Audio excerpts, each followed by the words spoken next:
Three, four.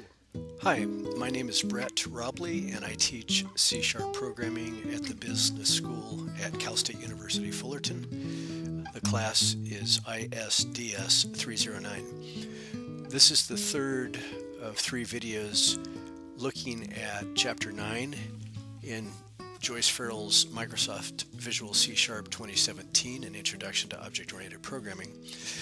First, we looked at using classes and objects, then auto-implemented properties, and now in this video, we're going to look at a little bit more at constructors.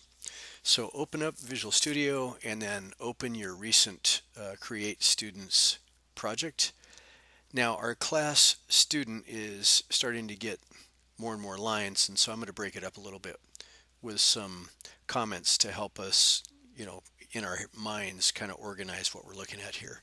So methods have a return type, and now, but notice that these are properties, but properties are basically data members that are masquerading as methods. So they still have, public or private in terms of visibility, and they have a type and so on. And then up at the top on line 28, I put in data members, and now in between here at line 35, I'm creating a new comment. Constructors do not have a type. And so they look similar to methods, but they don't have a return type. And constructors must be named identically to the class name. So all constructors are going to be named student. They'll differ only in the number and type of their parameters, including a parameterless or a constructor with no parameters. So in this constructor called student, I am going to take three parameters, ID, name, and GPA, and notice I'm setting the properties inside the body of this constructor to the parameters that are passed in. Now let's go up to main and let's create a couple, I'll create a new student object and I'll call the constructor, only this time instead of no parameters, I'll pass the three parameters in that the book has, 456, Marcos, and his GPA of 2.4. Now look above, you'll see the squigglies under the students. We broke something. We'll get back to that. So this constructor has the three parameters. I'll try and build. I forgot to put a display in for the third, so I'll do that now. Okay, and then let's go build this. But we know there's the two squigglies above. Let's see what happens here. Okay, no surprise. We have errors. And what are the errors? So if we look at these two errors and look at the line numbers 7 and 8, and based on the error message, we know that we've got some kind of a problem here. So we'll go back up. There's the squigglies. Now I could put parameters in there, but I want to be able to call a parameterless constructor. And so we broke that when we actually created the new student constructor. C# provides us with a default constructor that takes no parameters. It does that for us automatically until we actually define a constructor. So now we have to explicitly define a constructor that takes no parameters in order to fix the code. And now look at students. There's no squiggly red lines under them.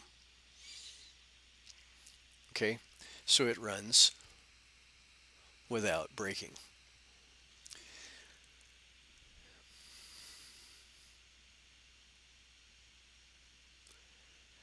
So now I'm going to take this further and I'm going to create a parameterless constructor that takes a constructor initializer.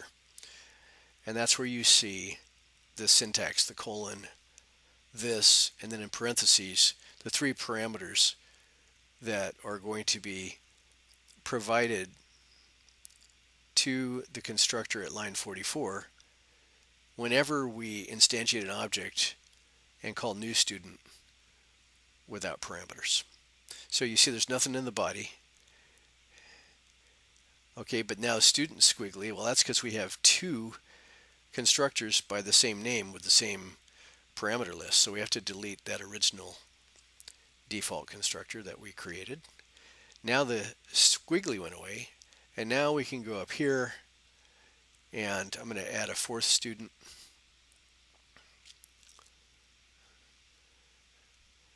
And I'll call it with no parameters at first.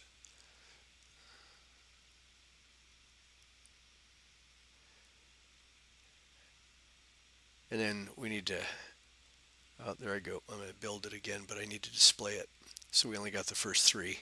So let's go display the fourth one.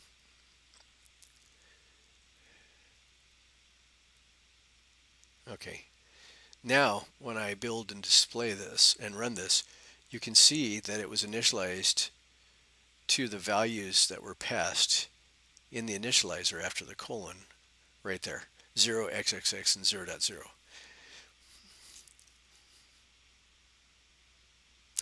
Now I'm going to go ahead and add three parameters. Just make up a number, put my name in there, and put in a GPA. I'm on academic probation, it looks like. Okay, and there's the 4, and you can see how it updated. Okay, thanks for watching.